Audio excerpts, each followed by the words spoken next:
आज दिल्ली के मुख्यमंत्री अरविंद केजरीवाल जी को ईडी ने राउज एवेन्यू कोर्ट में पेश किया।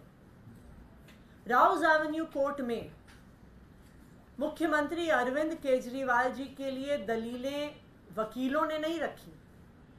अरविंद केजरीवाल जी ने खुद मात्र 7 मिनट की एक स्टेटमेंट में इन्फोर्समेंट डायरेक्टोरेट के सारे केस को ध्वस्त कर दिया। वो मात्र 7 मिनट के लिए बोले, लेकिन उस 7 मिनट में ईडी का केस कितना निराधार है, कितना बेबुनियाद है, बिना किसी कारण के एक सिटिंग चीफ मिनिस्टर को उठाया गया है, ये मात्र 7 मिनट में दिल्ली के मुख्यमंत्री अरविंद केजरीवाल जी ने कोर्ट के सामने रख दिया। क्योंकि कोर्ट की प्रोसीडिंग बंद कमरे के अंदर होती है। जो वकील वहां पे मौजूद थे, जो जज वहां पे मौजूद थी, जो मीडिया वाले वहां पे मौजूद थे, उन्होंने तो अरविंद केजरीवाल जी की इस बात को सुना, लेकिन पूरा देश और पूरी दुनिया अरविंद केजरीवाल जी की बात को सुन सके, इसलिए जो स्टेटमेंट उन्होंने आज राउज एवेन्यू कोर्ट में रखा, उसको मैं आप सभी लोगों के बीच में पढ़ के सुना रही हूं। अरविंद केजरीवाल जी ने राउज एवेन्यू कोर्ट के सामने ये कहा, यह केस पिछले 1.25 साल से चल रहा है। 17 अगस्त 2022 को सीबीआई का पहला केस फाइल हुआ था और 22 अगस्त 2022 को ECIR फाइल हुई थी। मुझे गिरफ्तार किया गया है। ना तो किसी कोर्ट ने मुझे दोषी तक करार दिया है और ना ही मेरे ऊपर कोई मुकदमा चला है, ना ही मेरे ऊपर कोई आरोप तय हुआ है और ना ही मेरे ऊपर कोई आरोप लगे हैं। अभी तक इस केस में सीबीआई ने 31,000 पेज कोर्ट में फाइल किए हैं और 294 विटनेस को एग्जामिन किया है। ईडी लगभग 162 विटनेस को एग्जामिन कर चुकी है और 25,000 पेज फाइल कर चुकी है। इन सारे विटनेस और कागजों को मिलाकर मुझे क्यों गिरफ्तार किया गया है?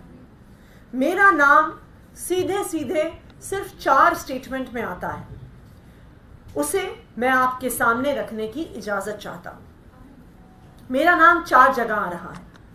सबसे पहले है सी अरविंद मनीष सिसोदिया जी के सेक्रेटरी थे। उन्होंने ये बयान दिया कि एक दिन वो मेरे घर में मेरी मौजूदगी में उन्हें मनीष सिसोदिया जी ने कुछ एक्साइज के डॉक्यूमेंट हैंडओवर किए। उन्होंने ये नहीं कहा कि कुछ पैसे दिए, ऐसा कोई भी आरोप नहीं है। मैडम, मेरे घर में ढेरों विधायक, मंत्री और अधिकारी आते हैं, उनके सेक्रेटरी आते हैं, वो आपस में खुसर पुसर करते हैं और डॉक्यूमेंट भी एक्सचेंज करते हैं। मुझे क्या पता कि कौन किसको क्या दे रहा है? क्या ये एक बयान एक मौजूदा मुख्यमंत्री को गिरफ्तार करने के लिए काफी है? मगुंटा श्रीनिवास रेड्डी MSR, ये जगन रेड्डी की पार्टी के सांसद थे। MSR एक दिन 16 मार्च 2021 को 4:30 बजे मेरे दफ्तर आए। इससे पहले उन्होंने 10 दिन पहले मुझे ईमेल लिखी थी, मैं एक सांसद हूं और मुख्यमंत्री से मिलना चाहता हूं। मेरे ऑफिस से उन्हें 10 दिन बाद के मिलने का समय दिया गया। वो 4:30 बजे मेरे पास मिलने के लिए आए। मैं किसी वजह से जल्दी में था, तो उन्होंने मेरे से कहा कि मुझे दिल्ली में अपना फैमिली चैरिटेबल ट्रस्ट खोलना है, उसके लिए मुझे ज़मीन चाहिए। हमने कहा कि ज़मीन हमारे अंडर नहीं आती है, LG साहब के अंडर आती है। आप चिट्ठी दे दीजिए, मैं LG को ये चिट्ठी पहुंचवा दूंगा। 16 सितंबर 2022 को उनके घर पे रेड होती है। उनसे पूछा जाता है कि क्या आप केजरीवाल जी से मिले थे? उन्होंने कहा कि हाँ, मैं मिला और मैं केजरीवाल जी से अपनी फैमिली ट्रस्ट के लिए ज़मीन मांगने के लिए गया था। ये 16 सितंबर 2022 को सेक्शन 17 में जिक्र है। 5 महीने के बाद 10 फरवरी को उनके बेटे को गिरफ्तार कर लिया जाता है। उसके बावजूद वो अपनी स्टेटमेंट पर कायम रहते हैं। जब 5 महीने तक उनका बेटा गिरफ्तार रहता है, तो फिर वो टूट जाते हैं। 16 जुलाई उनके पिताजी अपना स्टेटमेंट बदल लेते हैं। 16 जुलाई को वो अपना बयान बदल लेते हैं और 18 जुलाई को उनका बेटा छूट जाता है। उसके बाद उनका कोई स्टेटमेंट नहीं आता। बयान पर बयान हो रहे थे जब तक वो अपना बयान मेरे खिलाफ नहीं दे रहे थे। जैसे ही उन्होंने मेरे खिलाफ बयान दिया, बेटा भी छूट गया और बयान होने भी बंद हो गए और 3 अक्टूबर को माफीनामा भी हो गया। मिशन कामयाब हो गया।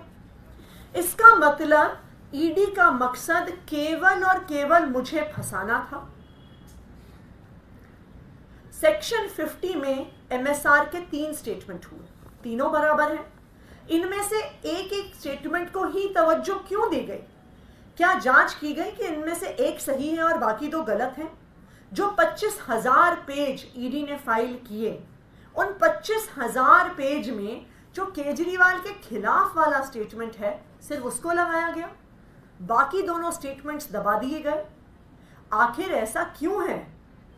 कोर्ट के सामने तीनों स्टेटमेंट लाने चाहिए थे ताकि कोर्ट डिसाइड कर सके कि सच्चाई आखिरकार क्या है। तीसरा स्टेटमेंट है उनके बेटे का, राघव मगुंटा। राघव मगुंटा को 16 सितंबर को उसके घर पर रेड होती है और उसका बयान लिया जाता है। 10 फरवरी को उसको गिरफ्तार किया जाता है। उसके बाद उसके 5 बयान लिए जाते हैं। उसमें वो यही बोलता है जो उसने पहले बोला है। 5 महीने तक वो जेल में रहता है। उसके बाद 16 जुलाई को जब पिताजी बयान बदल देते हैं तो 18 जुलाई को उसको छोड़ दिया जाता है। उनके 7 बयान हुए जिसमें से 6 में वो मेरे खिलाफ नहीं बोलते और 7वें में जैसे ही वो मेरे खिलाफ बोलते हैं उसके बाद उनका कोई स्टेटमेंट नहीं होता है। उनको जेल से छोड़ दिया जाता है, उनको माफीनामा दे दिया जाता है। ये जो 6 स्टेटमेंट हैं ये रिकॉर्ड में नहीं लगाए जाते। चौथा है शरद रेड्डी। शरद रेड्डी के केस में 16 सितंबर में उसके यहाँ रेड हुई। उसने मेरे खिलाफ कुछ नहीं बोला। 9 नवंबर को उसने मेरे खिलाफ कुछ नहीं बोला। 10 नवंबर को उसकी गिरफ्तारी हो गई। उसके बाद उसके 9 बयान दर्ज किए जाते हैं जिसमें वो मेरे खिलाफ कुछ नहीं बोलता। उसके बाद 6 महीने गिरफ्तार रहने के बाद 25 अप्रैल को वो टूट जाता है और वो केवल इतना कहता है कि मैं विजय नायर के साथ सीएम साहब के पास गया था। सीएम साहब जल्दी में थे तो सीएम साहब ने कहा कि विजय के टच में रहो, विजय अच्छा लड़का है। मैं केवल ये जानना चाहता हूं कि क्या ये 4 स्टेटमेंट एक मौजूदा मुख्यमंत्री को गिरफ्तार करने के लिए पर्याप्त हैं?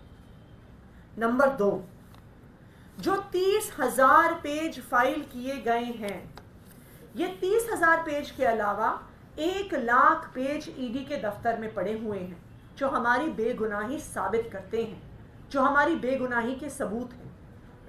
उनको कोर्ट के सामने नहीं लाया गया। शराब घोटाले का पैसा आखिर कहां है? आरोप लगाया जा रहा है कि 100 करोड़ रुपए किसी साउथ लॉबी ने शराब की पॉलिसी बनाने के लिए आम आदमी पार्टी को दिए। यह जस्टिस संजीव खन्ना का ऑर्डर है। इस मौके पर अरविंद केजरीवाल जी ने, जो जज साहिबा थी, उनको जस्टिस संजीव खन्ना जी का ऑर्डर पकड़ाया। जस्टिस संजीव खन्ना के ऑर्डर में पेज 22 के पैराग्राफ 12 में कहा गया है कि 100 करोड़ रुपए रिश्वत का मामला डिबेट के लायक है। It is debatable. इसका मतलब है कि ये रिश्वत का मामला संदेह में है। इसका मतलब इस रिश्वत के मामले का कोई भी सबूत नहीं है। असली शराब घोटाला शुरू होता है ईडी की जांच के बाद। जब ईडी की जांच शुरू होती है, ईडी की जांच के 2 मकसद थे। पहला मकसद था आम आदमी पार्टी को क्रश करना, आम आदमी पार्टी को भ्रष्टाचारी साबित करना, खुद फैलाना कि आम आदमी पार्टी ने शराब घोटाला किया है। ईडी का दूसरा मकसद था इसके पीछे एक एक्सटॉर्शन रैकेट चलाना जिसके जरिए वो पैसा इकट्ठा कर सके। शरद रेड्डी के केस में शरद रेड्डी को जमानत 2 कारण से मिली। सबसे पहले, शरद रेड्डी ने मेरे खिलाफ बयान दिया और शरद रेड्डी ने गिरफ्तार होने के बाद 55 करोड़ रुपए का चंदा भारतीय जनता पार्टी को दिया। गिरफ्तार होने के बाद 55 करोड़ रुपए के बॉन्ड शरद रेड्डी ने खरीदे और उसके बाद उसे जमानत मिल गई। इससे मनी ट्रेल साबित हो जाता है। गिरफ्तार होने के बाद उसने 55 करोड़ रुपए का चंदा भारतीय जनता पार्टी को दिया। भारतीय जनता पार्टी में यह पैसा सीधा तौर पे उनके अकाउंट में गया। इससे मनी ट्रेल साबित होती है। यही पूरी जांच का मकसद था कि एक तरफ आम आदमी पार्टी को क्रश करना, एक स्मोक स्क्रीन क्रिएट करना और पीछे से एक्सटॉर्शन करना। ये बयान आज दिल्ली के मुख्यमंत्री अरविंद केजरीवाल जी ने राउज एवेन्यू कोर्ट में दिया। ये बयान साफ साफ साबित कर देता है कि उनको सिर्फ 4 ऐसे बयान के आधार पर गिरफ्तार किया गया है जिन बयानों का कोई आधार नहीं है, जिन बयानों को देने से पहले उन व्यक्तियों ने कई ऐसे बयान दिए जहां पे उन्होंने कहा हम अरविंद केजरीवाल को नहीं जानते, हम अरविंद केजरीवाल को नहीं मिले, लेकिन महीनों में जेल में रहने के बाद उनके बयान पलट जाते हैं। तो आज अरविंद केजरीवाल जी ने राउज एवेन्यू कोर्ट के सामने अपना पूरा बयान रखकर ईडी के सारे केस को ध्वस्त कर दिया। आज अरविंद केजरीवाल जी ने अपना बयान सामने रखकर पूरे देश के सामने यह साबित कर दिया कि ईडी का असली मतलब है एक्सटॉर्शन डायरेक्टरेट, कि ईडी का प्रयोग किया जाता है एक्सटॉर्शन करने के लिए। और असली शराब घोटाला शुरू हुआ ईडी की जांच के बाद, जब इस शराब घोटाले की जांच के माध्यम से पैसे शराब कारोबारियों से एक्सटॉर्ट किए गए। Thank you. सवाल ये पूछा जा रहा है कि क्या केजरीवाल जिस तरीके से लगातार प्रेस कॉन्फ्रेंस कर रही हैं, संदेश पढ़ रही हैं अरविंद केजरीवाल, क्या वो अरविंद केजरीवाल की जगह ले लेंगे आने वाले समय में? देखिए, सुनीता केजरीवाल जी अरविंद केजरीवाल की पत्नी हैं। अरविंद केजरीवाल का पूरा परिवार, आम आदमी पार्टी के हर नेता का पूरा परिवार शुरू से इस संघर्ष में आम आदमी पार्टी के साथ खड़ा रहा है। अरविंद केजरीवाल जब से इंडिया अगेंस्ट करप्शन मूवमेंट में आए, जब से आम आदमी पार्टी बनी, उस पूरे संघर्ष में उनका पूरा परिवार उनके साथ एक चट्टान के तौर पर खड़ा रहा है, उनको सपोर्ट किया है। इस उतार चढ़ाव वाले सफर में, इस संघर्ष में सुनीता केजरीवाल जी, उनके बुजुर्ग माता पिता, उनके दोनों बच्चे हमेशा अरविंद केजरीवाल जी के साथ खड़े रहे हैं, आम आदमी पार्टी के साथ खड़े रहे। आज भी इस मुश्किल समय में भी उनका पूरा परिवार इस संघर्ष में साथ में है और इस संघर्ष में साथ में रहेगा। छगन भुजबल के बाद अब प्रफुल्ल पटेल से जुड़े हुए करप्शन के मामले को सीबीआई ने क्लोजर रिपोर्ट फाइल कर दी है। देखिए, ये बिल्कुल साफ है कि ईडी और सीबीआई का प्रयोग विपक्ष को खत्म करने के लिए किया जा रहा है। विपक्ष के सभी नेताओं के ऊपर एक एक करके केस लगाए जाते हैं। जो भारतीय जनता पार्टी में आ जाता है उसके ऊपर केस खत्म कर दिए जाते हैं। छगन भुजबल के केस में ऐसा हुआ कि ईडी ने कहा कि हमारी फाइल खो गई है, इसलिए हम केस बंद कर रहे हैं, और आज फिर से यही मामला सामने आया है। तो ये बिल्कुल साफ है, जो भारतीय जनता पार्टी में जाएगा वो भारतीय जनता पार्टी की वॉशिंग मशीन से धुल जाएगा। जो भारतीय जनता पार्टी का विरोध करेगा वो सत्येंद्र जैन, मनीष सिसोदिया, संजय सिंह और अरविंद केजरीवाल जी की तरह हिरासत में रहेंगे, जेल में रहेंगे। मैम